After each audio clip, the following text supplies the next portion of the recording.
அவருதான். ஆனா அவர் போட்டிருக்க சட்டை என்னோடது அப்படின்னு சொல்லுவாங்க இல்லையா? அந்த மாதிரி தான் இருக்கு அதிமுகவோட நிலைமையுமே. என்னதான் தமிழ்நாட்டுல என்டிஏ கூட்டணியோட தலைமை வந்து எடப்பாடி தான். என்னோட தலைமையில தான் என்டிஏ கூட்டணியே இயங்கிட்டு இருக்கு அப்படின்னு சந்தானம் மாதிரி தனக்கு தானே சொல்லிட்டு இருந்தாலுமே, நடக்கிற அந்த விஷயங்கள்லாம் வச்சு பார்க்கும்போது அந்த மாதிரி தெரியல.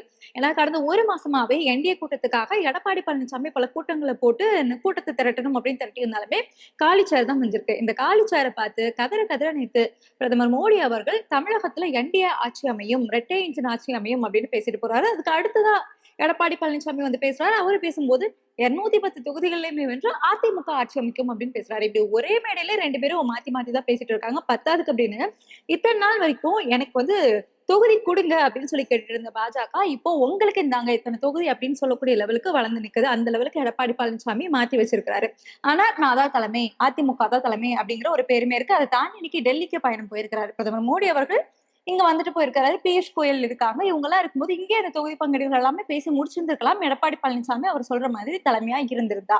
ஆனா டெல்லிக்கு எதுக்காக இன்னைக்கு போயிருக்கிறாரு அப்படிங்கிறது மிகப்பெரிய கேள்வியா இருக்கு. பத்தாக்குறைக்கு நேத்து நடந்த அந்த என்டிஏ கூட்டத்துல பெரியாரோட புகைப்படம் ஃபர்ஸ்ட் இருந்தது. அதுக்கப்புறமா அதை நீக்கிருந்தாங்க. அதுக்கப்புறமா மோடியோட புகைப்படத்தை எதுக்காக நீக்கிட்டு மறுபடியும் வச்சிருந்தீங்க. இப்படி மாத்தி மாத்தி பேனர் வைக்கிறதாக இருந்தாலும் சரி. இதை தாண்டி வானதி ஸ்ரீனிவாசன் இருக்காங்க இல்லையா? இவங்க வந்து அகில இந்திய மாதர் சங்க தலைவர் பாஜக இவங்களையே தமிழ்நாட்டை சேர்ந்தவர் அப்படிங்கிறதுக்காக பியூஷ் கோயல் வந்து இடது கையை நீட்டி மிரட்டியும் பேசியிருக்காரு. என்ன நடந்தது அந்த கூட்டத்துல விரிவாக பார்க்கலாம். Welcome to Mathimugam decode. நான் இசை.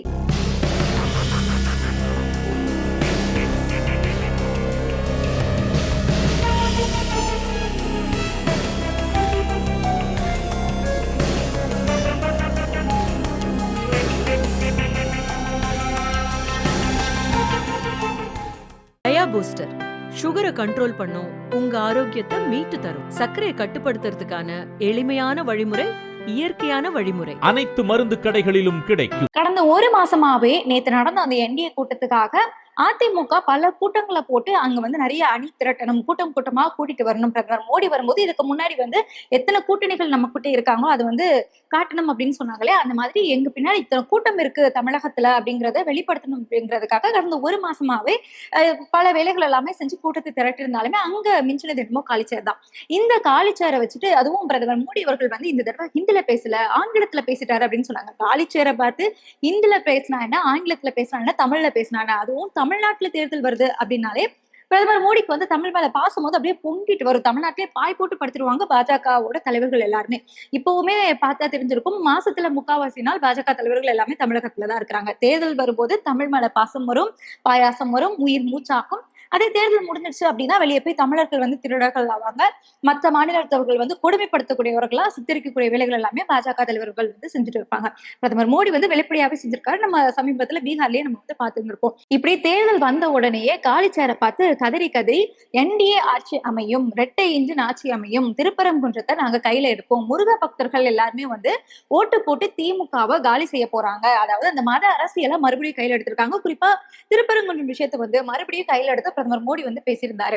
அதுவே அந்த பூரணச்சந்திரன் அவர்கள் வந்து தற்கொலை செஞ்சுக்கிட்டாங்க. அவரை தற்கொலை செஞ்சது என்னமோ அவங்க மனைவியை சந்தேகப்பட்டு அவங்க மனைவி அவங்க கிட்ட இருந்து கோச்சிக்கிட்டு போய் இதுக்கு முன்னாடியே 2 தடவை தற்கொலைக்கு முயற்சி பண்ணி ஊர்க்காரங்க எல்லாமே காப்பாத்தி வச்சிருந்திருக்காங்க. இப்போ வந்து 3வது தடவையா மறுபடியும் தற்கொலைக்கு முயற்சி பண்ணும்போது ஊர்க்காரங்களால காப்பாற்ற முடியல, அவரும் இறந்து போயிட்டாரு. அதுவும் சரியா இந்த திருப்பரங்குன்றம் அந்த விவகாரம் அந்த பிரச்சனை நடந்துட்டு இருக்கு, அது நடக்கும்போது அவர் இறந்த உடனே கிடைச்சு போச்சுன்னு சொல்லிக்கிட்டு பாஜகவுமே அந்த விஷயத்த வந்து பெருசுபடுத்துறாங்க. ஆனா இந்த பிரச்சனை வந்து உண்மை என்ன அப்படிங்கிறது தெரியாம பிரதமர் மோடியே வந்துட்டு திருப்பரங்குன்றம் விஷயத்துல பூரணச்சந்திரன் இறந்ததுக்கு வந்து இரங்கல் தெரிவிக்கிறேன், அதுவும் அந்த சர்வே கல்லுல தான் நான் வந்து தீபம் ஏற்றணும்னு சொல்லி ஒருத்தர் வந்து உயிர் தியாகமே செஞ்சிருக்கிறாரு அப்படிங்கிற ரேஞ்சுக்கு பேசிட்டு அவங்க குடும்பத்தை சேர்ந்த அந்த மனைவி வந்து பிரிஞ்சு தனியா இருக்கிறாங்க, அதுக்காக தான் அவர் இறந்து போறாரு. அந்த மனைவி குழந்தைகள் எல்லாமே கூட்டு வந்து ஆறுதல் சொல்லி போட்டோ எடுத்து போட்டாங்க பாத்தீங்களா. காலிச்சேரை பார்த்து இவ்வளவு கலவரம் பண்றாங்க அப்படின்னா அங்க வந்து மக்கள் வந்து கூடி இருந்தாங்க. இந்த அதிமுக மேல இருக்கக்கூடிய ஒரு நம்பிக்கையில பாஜகவை வந்து தமிழக மக்கள் ஏற்க மாட்டாங்க. ஆனா அதிமுகவுக்கு ஒரு வாக்கு வங்கி இருக்கு அப்படிங்கிறது வந்து நம்ம எல்லாருமே ஏத்துக்க வேண்டிய ஒரு உண்மைதான். சோ அவங்க எல்லாரும் நம்பி வந்திருந்தாங்க அப்படின்னா அந்த மக்கள்கிட்டயே இப்படிதானே சொல்லியிருந்திருப்பாங்க. ஏற்கனவே நமக்கு தெரியும், ஒரு மாணவி வந்து கிறிஸ்துவ கல்லூரியில படிச்சு தற்கொலை செஞ்சுக்கிட்டாங்க அப்படிங்கிறதுனால அந்த கல்லூரி தான் மதமாற்றம் செய்ய முன் வந்தாங்க. அந்த டார்ச்சர் தாங்க முடியாம தான் அந்த மாணவி இறந்துட்டாங்க அப்படின்னு சொல்லிட்டு அபாண்டமான ஒரு பழிய அண்ணாமலை அவர்கள் தூக்கி போட்டிருந்தாங்க. ஆனா இப்போ சிபிஐ விசாரணையில நீதிமன்றத்துல அப்படி ஒரு விஷயமே இல்ல அப்படின்னு அண்ணாமலையோட மூக்கு உடைந்தது நம்ம பார்த்துருப்போம். ஒரு சின்ன விஷயத்திலேயே அவ்வளவு பெரிய மத கலவரமா மாத்த நினைச்சவரு இந்த திருப்பரங்குன்றம் விஷயம் நடக்கும்போது ஒருத்தர் உயிர் போயிருக்கு அப்படின்னா பிரதமர் மோடி வந்து பேசுறது வந்து எந்த ஆச்சரியமுமே கிடையாது. ஆச்சரியம் இல்லை அப்படின்னாலும் குழப்பங்கள் வந்து நிறையவே அந்த கூட்டத்துல வந்து நேத்து பேசும்போது நிறையவே இருந்தது அப்படின்னு தான் சொல்லணும். ஏன்னா நம்ம சொன்ன மாதிரியே பிரதமர் மோடி வந்து என்டிஏ ஆட்சி அமையும், இரட்டை இன்ஜின் ஆட்சி வேணும் அப்படின்னு சொல்லிட்டு பேசிட்டு போயிருக்காரு. ஒரே மேடை போட்டுதான் எல்லாருமே பேசிட்டு இருக்காங்க. இன்னொரு பக்கம் பார்த்தோம்னா அதுக்கு அடுத்து வந்து எடப்பாடி பழனிசாமி வந்துட்டு 210 தொகுதிகளிலையும் என்டிஏ கூட்டணி வெற்றி பெற்று அதிமுக தனிப்பெரும்பான்மையா ஆட்சி அமைக்கும் அப்படின்னு சொல்றாரு. இவர் அதிமுகன்னு சொல்றாரு. அதே மேடையில மோடி வந்து என்டிஏ ஆட்சி அப்படின்னு சொல்றாரு. எடப்பாடி தான் சொல்றாருல அதிமுக ஆட்சி, நீங்களே சொல்றீங்க அதிமுக தான் தலைமை அப்படின்னு சொல்லிட்டு. அப்ப அதிமுக ஆட்சி அமைக்கும் அப்படின்னு சொல்லிக்கிட்டு பிரதமர் மோடியால சொல்ல முடியல, பாஜக தலைவர்களால சொல்ல முடியல. இப்படி ஒரே மேடையிலே ரெண்டு பேரும் மாத்தி மாத்தி பேசினாங்கன்னா நம்ம எப்படி புரிஞ்சுக்கிறது சொல்லுங்க? இதை தாண்டி பிரதமர் மோடி வந்து நேத்து தான் வந்துட்டு போயிருக்காரு. அது பத்தாதுன்னு சொல்லிட்டு பியூஷ் கோயல் அவர்களும் இங்கதான் இருக்கிறாரு. கூட்டணி பேச்சுவார்த்தை தொகுதி பங்கீடு எல்லாமே அவர் தான் பாத்துக்கிறாரு. அப்படிங்கும்போது அப்பவே அவங்க வந்து கூட்டணி பேச்சுவார்த்தை தொகுதி பங்கீடு எல்லாமே பிரிச்சிருக்கலாம். ஆனா அது செய்யாம இன்னைக்கு இங்க இருந்து தலைவர் வந்து டெல்லிக்கு கிளம்பி போயிட்டு இருக்காரு. அப்படின்னா இது அண்ணா திராவிட முன்னேற்ற கழகமா இல்லைன்னா அமித்ஷா திராவிட முன்னேற்ற கழகமா? ஃபுல்லாவே அமித்ஷாவோட அண்டர் கண்ட்ரோல்ல தான் அதிமுக இருக்கா அப்படிங்கிற மிகப்பெரிய கேள்வியுமே இருக்கு. இப்போ திமுக கூட்டணியை எடுத்துக்கிட்டோம் அப்படின்னா என்னதான் அந்த கூட்டணி நிரம்பி வழிஞ்சாலுமே அந்த கூட்டணியில வந்து இருக்கிறதுக்கே இடம் இல்லப்பா. இப்ப அந்த பிங்க் பஸ் வந்து ஃபுட்போர்டு அடிச்சுட்டு இருக்குப்பா, என்ன ஏறினீங்கன்னா கீழே தான் விழணும் அப்படிங்கிற லெவல்ல இருந்தாலுமே இல்ல நான் ஃபுட்போர்டு அடிச்சாலும் பரவாயில்ல, நான் அந்த பிங்க் பஸ்ல தான் போவேன்னு சொல்லிட்டு எல்லாருமே திமுக கூட்டணி பக்கம் வந்து சேர்ந்துட்டு இருக்கிறாங்க. நம்ம பார்த்துருப்போம் தேமுதிக, இப்போ ஓபிஎஸ், எஸ்டிபிஐ, இப்படி மற்ற கட்சிகள் எல்லாமே சின்ன சின்ன கட்சிகள் வரைக்குமே வந்து கூட்டணியில வந்து சேர்ந்துட்டு இருக்காங்க. இப்போ இவங்க எல்லாருமே கூட்டணியில சேர்றாங்க அப்படின்னா அதுக்கு காரணம் வந்து மு.க. ஸ்டாலின் அவர்களோட தலைமை பண்பு நல்லா இருக்கு அப்படிங்கிறதாக இருக்கட்டும். இல்ல அப்படின்னா எல்லாருமே அந்த பக்கம் போறாங்க. அப்போ அந்த கூட்டணி ஒரு வேலை ஜெயிச்சிருச்சுன்னா என்ன பண்றது? அதனால வெற்றி எந்த பக்கமும் அந்த பக்கம் போலாம் அப்படின்னு நினைச்சிட்டு போனாலும் சரி, எதுவாக இருந்தாலும் பிரச்சனை ஒண்ணு என்ன அப்படின்னா அது வந்து தொகுதி பங்கீடு, யாருக்கு எத்தனை தொகுதி கொடுக்கணும் அப்படிங்கறதுதான் பிரச்சனையா இருக்கும். இதை வச்சுட்டுதான் எடப்பாடி பழனிசாமி வந்து திமுக கூட்டணியே சரியில்லை, அங்க வந்து ஒரு ஜெல்லே இல்ல, ஒரே குழப்பங்கள் இருக்கு அப்படின்னு சொல்லியிருந்தாரு. குழப்பங்கள் இருந்தாலுமே அந்த குழப்பத்துக்கு முடிவு கொண்டு வரக்கூடிய இடத்துல முதலமைச்சர் மு.க. ஸ்டாலின் அவர்கள் தான் இருக்கிறாரு, திமுக தான் இருக்குது. அந்த இடத்துல வேற ஏதாவது கூட்டணி கட்சிகளோ இல்லைன்னா காங்கிரஸே வந்து உங்களுக்கு இத்தனை தொகுதி தான், எனக்கு இத்தனை தொகுதி அப்படின்னு சொல்லிக்கிட்டு டிஃபைன் பண்ணக்கூடிய இடத்துல காங்கிரஸும் கிடையாது. அப்படி ஒரு நிலைமையை தான் திமுக உருவாக்கி வச்சிருக்காங்க. இதுதான் ஒரு தலைமைக்கான திமுக கூட்டணி தான் தலைமை அப்படின்னு சொல்றாங்க. அதுக்கு உதாரணம் வந்து நம்ம இதுதான் எடுத்துக்கணும். ஆனா அது எதிர்கட்சி அப்படின்னு சொல்லக்கூடிய அதிமுகவை எடுத்துக்கிட்டோம் அப்படின்னா பாஜகவோட என்னைக்கு கூட்டணி வச்சிருக்காங்களோ அதுல இருந்து இது வந்து அமித்ஷா அண்டர்டேக் பண்ணியிருக்காங்களா, எடப்பாடி பழனிசாமி தலைமை அப்படின்னு சொல்றாங்க. ஆனா ஃபுல்லா அமித்ஷா கண்ட்ரோல்ல இருக்கே அப்படின்னு தான் நமக்கு வந்து பார்க்க வைக்குது. ஏன்னா தொகுதி பங்கீடு அப்படிங்கிறது தலைமை முடிவு பண்ண வேண்டியது. எல்லாருமே கேட்டா அதான் சொல்லுவாங்க. நம்ம நாட்டுல யாருக்கிட்ட போய் நம்ம கேட்டாலுமே எங்க கிட்ட கேட்காதீங்க. இப்ப காங்கிரஸே நம்ம எடுத்துக்கிட்டாலுமே நீங்க வந்து இது எல்லாமே ராகுல் காந்தி தான் முடிவெடுக்கணும், தலைமை முடிவெடுக்கணும் அப்படின்னு சொல்றாங்க. திமுக கிட்ட போய் நம்ம கேட்டாலுமே என்னப்பா காங்கிரஸ் வந்து தவிர்க்க கூட போகுதாமே, நீங்க என்ன நினைக்கிறீங்கன்னு கேட்டோம்னா திமுக காரங்க என்ன சொல்லுவாங்கன்னா தலைமை முடிவு பண்ணும் அப்படின்னு தான் சொல்லுவாங்க. சோ கூட்டணியில இருக்கக்கூடிய எல்லாருமே தலைமை அப்படிங்கிறது யாரோ அவங்களதான் சொல்லுவாங்க. ஆனா இங்க அதிமுக வந்து அப்படி கிடையாது. யாரு தலைமை அப்படிங்கிறது அவங்களுக்கே தெரியாது. ஏன்னா கூட்டணியில இருக்கக்கூடிய அந்த கட்சிகள் எல்லாமே அதிமுக தான் தலைமை அப்படின்னா அதிமுக கிட்ட தானே கேட்டு இருந்திருக்கணும். அவங்களுமே வந்துட்டு தொகுதி பங்கீடு கொடுத்து நாங்க பாஜக கிட்ட தான் பேசுவோம் அப்படிங்கிற ஒரு ஸ்டாண்ட்ல தான் இப்போ இருக்கிறத நம்மளால பார்க்க முடியுது. அவங்கள சொல்லி எந்த பிரோஜனமே கிடையாது. ஏன்னா தலைமையே இன்னைக்கு டெல்லிக்கு தான் போயிருக்கு. சோ அவங்களுக்கு கீழே இருக்கவங்க யாரு டிசைடிங் அத்தாரிட்டி அப்படின்னு முடிவு பண்ணுவாங்க அப்படிங்கிறத எடப்பாடி பழனிசாமி தான் ஒரு உதாரணமா இருந்து எடுத்து கொடுத்துட்டு இருக்கிறாரு. இதனாலதான் இத்தனை நாள் வரைக்கும் தமிழகத்துல பாஜக வந்து எங்களுக்கு இத்தனை தொகுதியாச்சும் தாங்கப்பா அப்படின்னு சொல்லிட்டு கேட்டுட்டு இருந்தவங்க இன்னைக்கு நாங்க இத்தனை தொகுதி எடுத்துக்கிட்டோம், நீங்க எத்தனை தொகுதி எடுத்துக்காங்கன்னு சொல்லிட்டு அதிமுகவுக்கே உத்தரவு போடக்கூடிய நிலைமைக்கு வந்து வளர்ந்து வந்திருக்காங்க.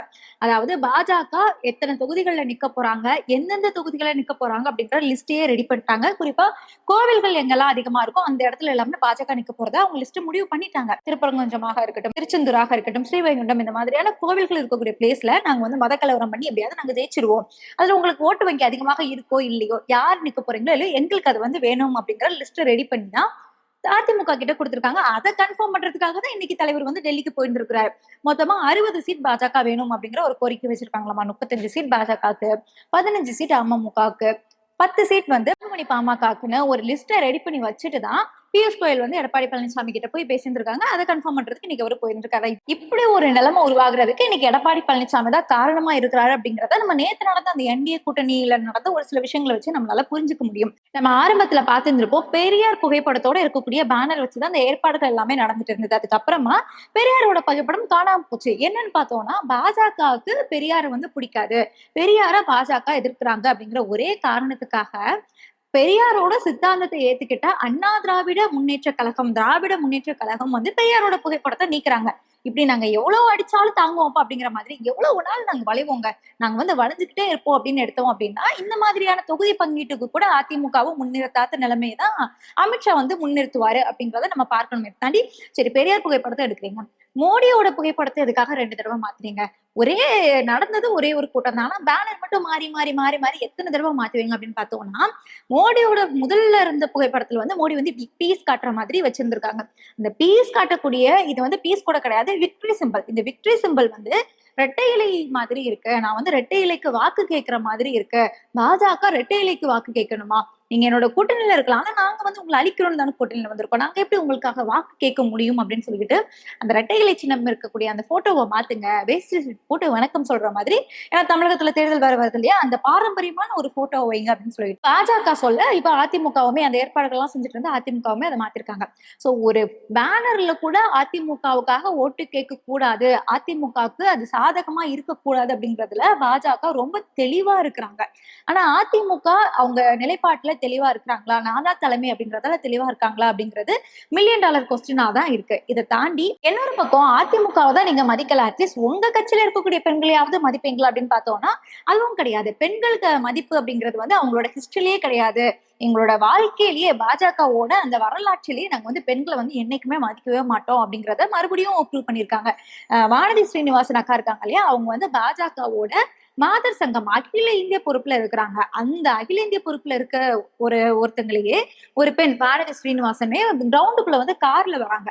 அந்த காரு கிரவுண்டுக்குள்ள வந்துடுச்சு அப்படிங்கிறதுக்காக அதுல வெளியில நின்று அந்த எல்லாத்தையுமே பார்த்துட்டு இருந்த ஏற்பாடுகள் எல்லாமே சரி பார்த்துட்டு இருந்த பியூஷ் கோயல், அதாவது கூட்டணி பேச்சுவார்த்தைக்காக அமைக்கப்பட்ட ஒரு பொறுப்பாளர் வந்து அங்க நின்றுட்டு இடது கையை வச்சு லெஃப்ட் ஹேண்ட்ல ட்ரீட் பண்றாங்க அப்படின்னு சொல்லுவாங்கல்ல, அந்த மாதிரி இடது கையை வச்சு நிறுத்து நிறுத்து நிறுத்து, நீ எதுக்கு கார்ல உள்ள வர அப்படின்னு சொல்லிட்டு அவர் கேட்கிறாரு. அதுக்கு வானதி ஸ்ரீனிவாசன் அக்காவுமே கீழே இறங்கி வந்து இருங்க நான் எக்ஸ்பிளைன் பண்றேன் அப்படின்னு சொல்லவும், அவங்க என்ன சொல்ல வராங்க அப்படின்னு கூட கேட்காம கிளம்பு கிளம்பு கிளம்பு அப்படின்னு மறுபடியும் இடது கையை வச்சு ட்ரீட் பண்றாங்க. அக்காவும் அமைதியா அப்படியே போறாங்க. சோ இந்த லெவல்ல தான் இருக்கு அவங்க கட்சியை சேர்ந்த ஒரு மாதர் சங்க அகில இந்திய பொறுப்புல இருக்கக்கூடிய ஒரு பெண்மணியை ட்ரீட் பண்றது.